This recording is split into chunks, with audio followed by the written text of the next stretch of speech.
দুর্গা ও রেশবের বিয়েকে এবার ধ্বংস করতে আসছে সঞ্চিত ব্যানার্জি এবং লিলি বোর্ড, সাথে রয়েছে বেদ। হ্যাঁ প্রিভার 70 দেখা যাবে আজকের পর্বে। বিস্তারিত জানতে ভিডিওতে একটি লাইক দিয়ে পুরো ভিডিওটি দেখতে থাকুন। গল্পের শুরুতেই আমরা দেখতে পাবো জগদ্ধাত্রী সঞ্চিত ব্যানার্জিকে বলছে, শোনো জাসানাল ফিরে এসেছে, শি ইজ কাম ব্যাক।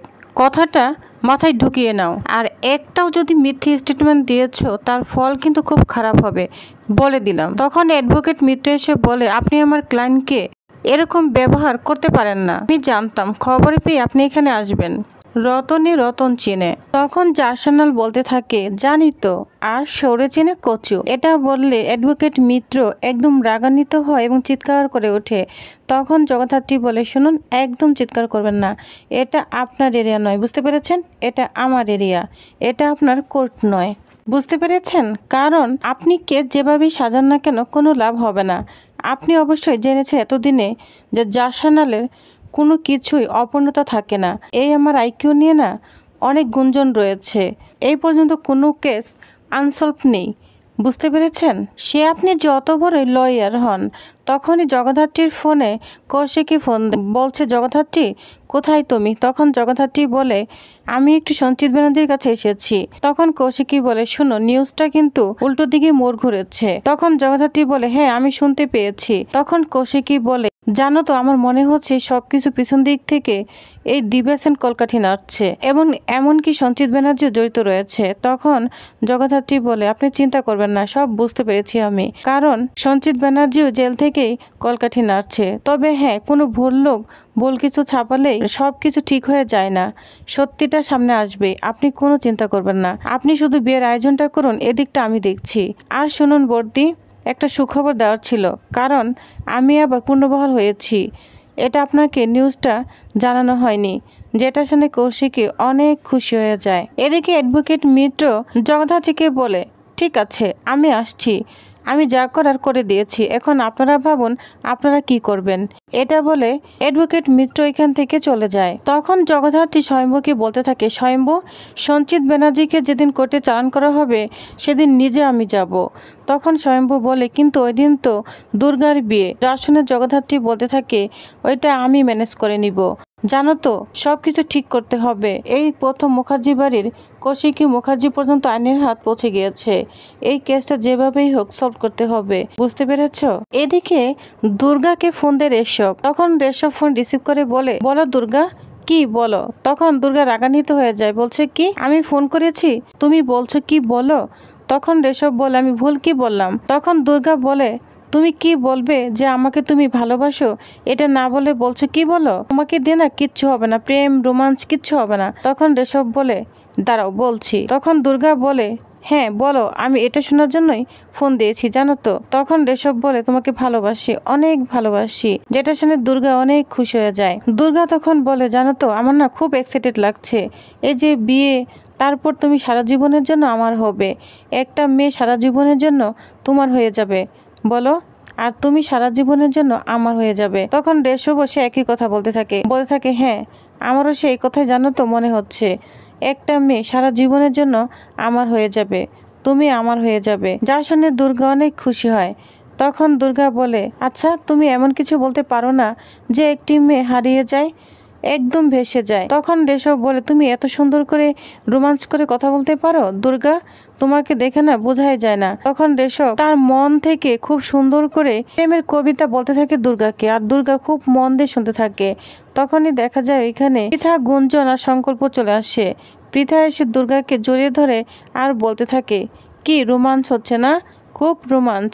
আর তখন সংকল্প বলে, যেখানে বৃষ্টি রয়েছে এবং ভালোবাসা রয়েছে। তখন গুঞ্জনও দুষ্টুমি করতে থাকে।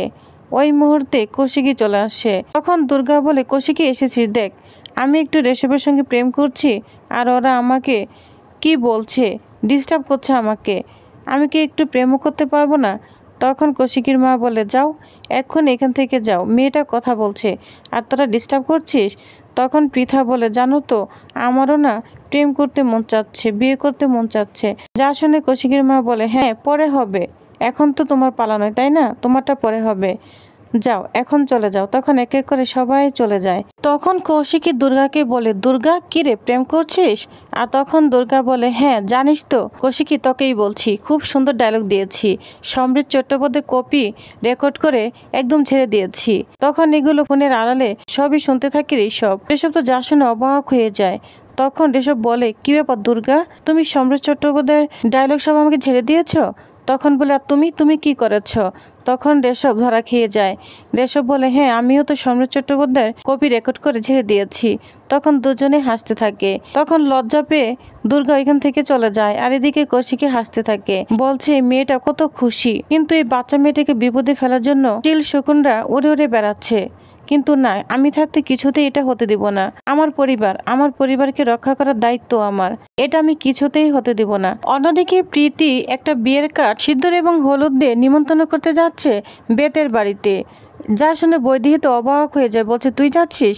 তখন বলে, হ্যাঁ জানো তো ওইখানে নিমন্ত্রণ দেওয়ার কারণ রয়েছে, শুনতে চাও? কারণ শুভ বিবাহ সবকিছুই তাড়াতাড়ি হয়ে যাচ্ছে, তাহলে তারা কেন পিছিয়ে যাবে? তাই বিয়ের কার্ডটা আমি নিয়ে যাচ্ছি।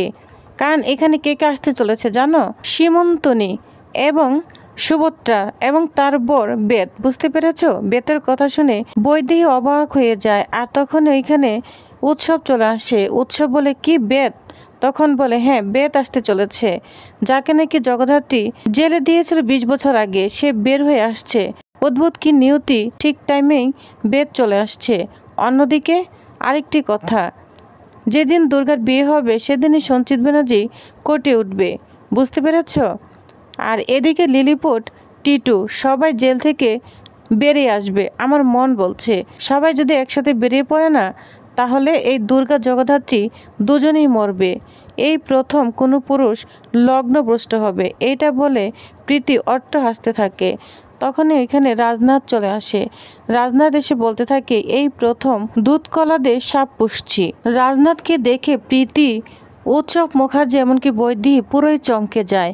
তখন বলে, হ্যাঁ আমি ঠিক বলছি, বাড়ির মেয়ের বিয়ে, আর বাড়ির মেয়ের কাকাই পিসিমণি ঠাম্মা তারা ওর মৃত্যু কামনা করছে। ছি ছি, এরকম পরিবারের লোকজন থাকার থেকে না থাকাই তো ভালো। আর শোন, তোদের প্ল্যান না কিচ্ছু হবে না, তোরা কিচ্ছু করতে পারবি না। বিয়ের মণ্ডপে জগদ্ধাত্রী রয়েছে, আমার ছেলে স্বয়ম্ভু রয়েছে। যা শুনে উৎসব রাগান্বিত হয়ে যায়, বলছে তাহলে আমি কে? তখন রাজনাথ বলে, তুমি কেউ না, তুমি কেউ উঠতে পারোনি, তুমি আমার ছেলে হয়ে উঠতে পারোনি, এতদিনও তুমি আমার সন্তান হয়ে উঠতে পারোনি, দুর্গার কাকাই হয়ে উঠতে পারোনি, তুমি কাউরে কিচ্ছু হয়ে উঠতে পারোনি। বুঝতে পেরেছ?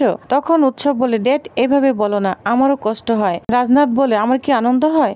আমার কষ্ট হচ্ছে না? তুমি আমার সন্তান হয়ে উঠতে পারোনি, তুমি না বৈদেহীর সন্তান হয়ে উঠেছ, কুলঙ্গার সন্তান হয়ে উঠেছ। এটা বলে উৎসব খুব কষ্ট পায়। আর তখন বৈদেহীকে বলে, বৈদেহী তুমি তো এই বাড়ির বউ, তোমার একটা ক্লাস ছিল, স্ট্যান্ডার্ড ছিল, কোথায় নেমে গিয়েছো? তুমি চিন্তা করেছো? এটা বললে বৈদেহী অবাক হয়ে রাজনাথের দিকে তাকিয়ে থাকে। তো প্রিয়বাস, তাহলে নেক্সট আকর্ষণীয় পড়বে আরও কি হতে চলেছে? এবার কি দুর্গার বিয়ে ঋষভের সঙ্গে সম্পূর্ণ হতে চলেছে? তো কি হতে চলেছে নেক্সট আকর্ষণীয় পড়বে জানতে অবশ্য আমার সাথেই থাকুন। ধন্যবাদ।